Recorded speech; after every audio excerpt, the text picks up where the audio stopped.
الله الله على الملوخية الناشفة وجمالها وحلاوتها، وكمان ريحتها اللي جايبة لآخر الشارع. من حلاوتها هتبطلوا تعملوا الملوخية الخضراء، بصراحة طعمها روعة. وهقول لكم كمان على سر خضرها وازاي نحفظها من سنة للسنة على طريقة جدتي الله يرحمها. بصراحة من أحلى وألذ الوصفات اللي كنا بناكلها من ايدها.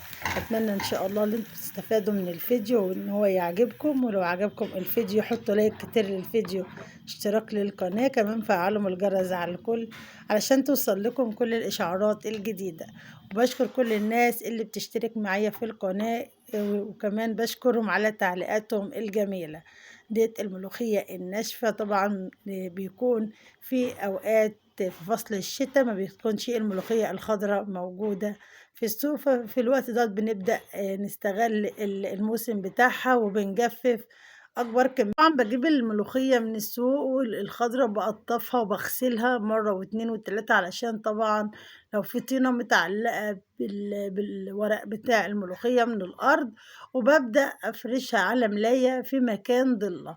ودوت سر خضار الملوخية وإنها تفضل معايا خضرة من السنة للسنة، ان انا ما بجففهاش في الشمس، انا بجففها في مكان ضلة. يعني بقوم فرشة الملاية كده وبحط عليها الملوخية في مكان يكون الشمس مش واصلاله. وببدأ كده كل يوم بالليل لو انا حطاها في مكان زي البلكونة او السطح، ببدأ بالليل ألم الملاية علشان الندى ما ينزلش على الملوخية ويطريها. لكن لو انا حطاها في مكان في الشقة في مكان ضلة يعني، بسيبها عادي وما بشيلهاش.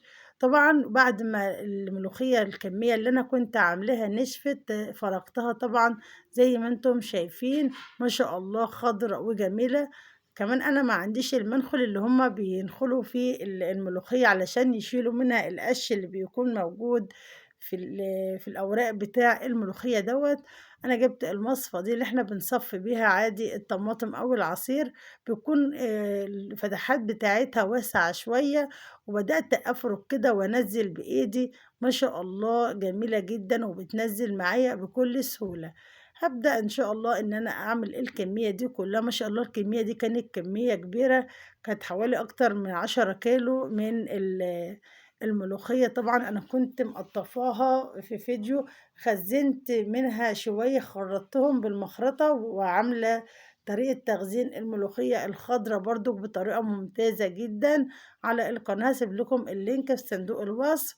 ودي طريقتي في الملوخية الناشفة، بصراحة جميلة جدا وهتعتمدوها، لأن في ناس طبعا بتستصعب عملية التخريط إن هي تقعد تخرط كمية كبيرة من الملوخية، لكن بصراحة طعمها ممتاز جدا الملوخية الناشفة. وهنا ببدأ أنزل كل الملوخية اللي في قلب المصفى معايا. يعني بحاول ان انا ما اهدرش منها كتير، بشيل بس القش، لان طبعا دوت بيضايق لو جيب حاجة منه في الحلة وكده واحنا بناكل. زي ما انتم شايفين دوت القش، اول حاجة اللي مش مستحبة ما بتنزلش من الاخرام، تنزل بس قطع الملوخية ما شاء الله جميلة وناعمة وخضرة خضار السنين زي ما انتم شايفين. وما شاء الله بتقعد عندي من السنة للسنة ولا بيجرى لها اي حاجة، وبعملها اكنها خضرة ولسه جايباها من السوق دلوقتي. بسم الله ما شاء الله جميلة جدا. طبعا انا ببدأ اخزنها برضو، بشيلها في كيس. لو عندك برطمان تقدري تشيلها في البرطمان، لو ما عندكيش زي كده بحطها في كيس، يكون كيس نظيف ويكون ما فيهوش اي خرام او اي حاجه عشان ما يدخلهاش بس رطوبه. وببدأ على طول احطه في مكان جيد التهوية. وهنا على طول ببدأ كده انزل من الاخرام بايدي كده، بمشي ايدي في المصفى بتبدأ تنزل معايا الملوخية بكل سهولة.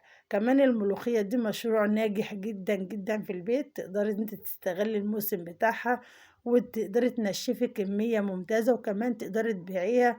ممكن تبيعها للعطار او كمان للسوبر ماركت، بتتباع في السوبر ماركت دلوقتي. وكمان تقدري ان انت تعمليها من بيتك مشروع. الكيلو دلوقتي ب150 وب160 جنيه. كمان الكوباية الصغيرة بتاعت الشاي هوريها لكم دلوقتي في الفيديو، اللي انا عاملة منها الحلة دي كلها كوباية واحدة بتتباع ب10 جنيه.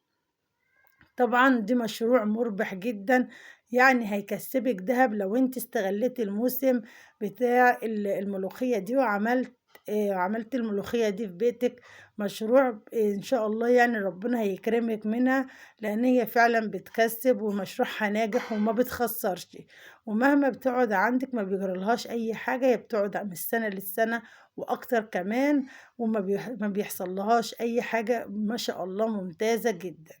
وكمان مشروعها مربح زي ما قلت لكم. يعني اغلب الفلاحين ما بيبيعوش الملوخية لما سعرها بينزل في السوق، بياخدوها يقطفوها هما، وكمان بينشفوها وبيبيعوها. يعني ما شاء الله يعني بتكون احسن لهم، وهي مكسب لهم عن ما انهم يبيعوها خضر.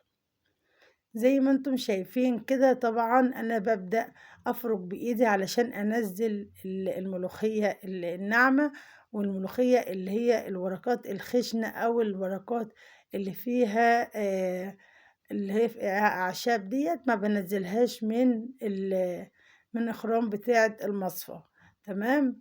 زي ما انتم شايفين كده ما شاء الله جميلة جدا، ورميت لي كمية ممتازة هتقعد عندي. طبعا انا بستخدمها لبيتي مش هبيعها، فهتقعد عندي ما شاء الله وقت طويل. بتيجي اميرة بنتي بديلها منها، اي حد من اخواتي لو احتاج اديله، لكن انا بصراحة مش ببيعها. لكن لو انت عايزة تعمليها مشروع من بيتك تقدري ان انت تعمليها، بصراحة مشروعها مربح جدا. زي ما قلت لكم يعني الكوباية الصغيرة ديت انا استغربت لما سألت قالوا لي ب10 جنيه. بصراحة والله أنا كنت مفكراها أقل من كده، أنا كنا بنجيبها ساعات 3 ب5 يعني على حد ما أفتكر، لأن أنا بقالي فعلا كتير ما اشتريتهاش، لأن دايما بخزن الخضرة. فأنا قلت خلاص، كنت خزنت كمية كبيرة من الملوخية الخضرة، فقلت إيه لو اشتريت ملوخية تاني هنشفها. ونشفتها زي ما انتم شايفين كده ببساطة، يعني ما خدتش مني وقت ولا أي حاجة. يا دوبك أنا قطفتها وغسلتها وحطها في المصفى الصفت، وقمت فرشة ملاية كده وفردها عليها في مكان ما فيهوش شمس. طبعا لحد ما نشفت خالص، الورقة نشفت وهي خضرة. لما بتتجفف في مكان ضلة بيكون الورقة خضرة، غير لما بتتجفف في مكان فيه شمس تلاقي الورقة اتحرقت وبتقلب على اللون البني كده، او اللون البني المحروق، اكنها الورقة محروقة. زي ما انتم شايفين ما شاء الله جميلة جدا، ريحتها كمان جميلة مش قادرة اقول لكم. وانا بعملها كانت ريحتها عم قلب البيت، والله الكاميرا ظلمة اللون بصراحة، اللي هي لونها خضراء وجميلة. ان شاء الله وانا بعمل في الحلة هتشوفوا الخضار دوت ما شاء الله جميل جدا. طبعا انا هكمل الكمية كلها لان ما شاء الله هي كمية ممتازة، وارجع لكم علشان ما اطولش عليكم الفيديو. وهنا كده كنت حطيت شوية شوربة في الحلة على النار، حطيت نص مكعب مرق الدجاج، وحطيت نص معلقة صغيرة من السكر، ودي هتدي الملوخية طعم بقى وتيست عالي، وهتوديها في حتة تانية خالص.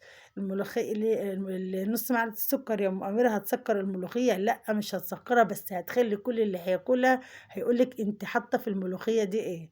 بصراحة روعة جدا. جبت هنا راس توم دقتها، وقمت جاية على طول حاطة عليها معلقة كبيرة من السمنة. لو عندك نص معلقة من الكزبرة الناشفة تضيفيها بتدي ريحة ممتازة، لكن أنا ما كانش عندي بصراحة، وبألف هنا وشفا.